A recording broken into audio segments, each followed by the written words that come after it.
Hello दोस्तों, उत्तराखंड लोक सेवा आयोग द्वारा online question paper objection module लागू कर दिया गया है।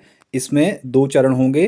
पहले चरण में वस्तुनिष्ठ परीक्षा सीरीज ए के प्रश्न पत्र को परीक्षा समाप्ति के उपरांत आयोग की वेबसाइट पर प्रकाशित कर दिया जाएगा और अभ्यर्थी उक्त प्रश्न पत्र के प्रकाशन के 7 दिनों के भीतर संबंधित प्रश्नों एवं विकल्पों की संरचना के संबंध में अपनी आपत्ति निःशुल्क प्रस्तुत कर सकेंगे। यानी पहले चरण में जो आप ऑब्जेक्शन लगाएंगे उसके लिए आपको कोई भी फीस नहीं देनी है। अभ्यर्थियों द्वारा प्रश्नों एवं विकल्पों की संरचना के संबंध में प्रस्तुत आपत्तियों का निस्तारण करवाते हुए आयोग द्वारा औपबंधिक कुंजी तैयार की जाएगी। जो आपने ऑब्जेक्शन लगाए हैं उसके बाद एक औपबंधिक उत्तर कुंजी तैयार होगी। उसके बाद द्वितीय चरण में क्या होगा, जो औपबंधिक कुंजी आपके पहले चरण के ऑब्जेक्शन के बाद आएगी उसको वेबसाइट पर प्रकाशित कर दिया जाएगा।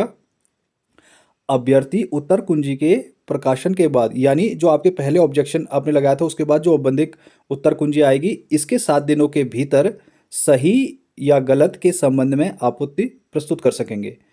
अभ्यर्थी द्वारा प्रति प्रश्न आपत्ति के सापेक्ष निर्धारित शुल्क 50 रुपये का भुगतान करना होगा।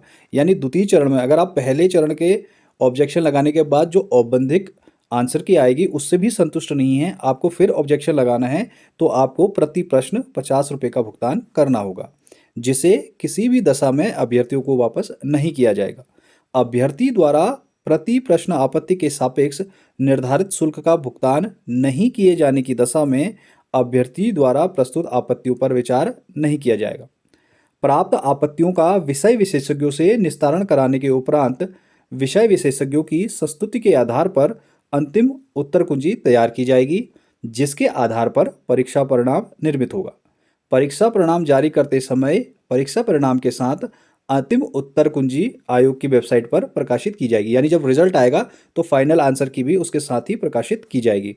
और साथ ही कहा गया है कि दोनों चरणों में जो आपत्तियां हैं वो केवल ऑनलाइन माध्यम से ही प्राप्त की जा सकेंगी। साथ ही हम ये देखेंगे कि अब किन किन एग्जामों में ये वाला पैटर्न फॉलो होने वाला है। यहाँ पर स्पष्ट रूप से लिखा हुआ है कि उत्तराखंड विशेष अधीनस्थ शिक्षा प्रवक्ता समग्र, यानी जो प्रवक्ता परीक्षा होगी उसमें भी यही पैटर्न फॉलो होगा। वैज्ञानिक अधिकारी उत्तराखंड विधि विज्ञान प्रयोगशाला परीक्षा 2025, मुख्य अग्निशमन अधिकारी परीक्षा 2026, माननीय उच्च न्यायालय के अधिष्ठान में वैयक्तिक सहायक परीक्षा 2025 तथा आगामी प्रकाशित होने वाले विज्ञापनों में ये पैटर्न फॉलो होगा। दोस्तों, वीडियो आपको पसंद आया हो तो लाइक कीजिए, शेयर कीजिए, सब्सक्राइब कीजिए। Thank you.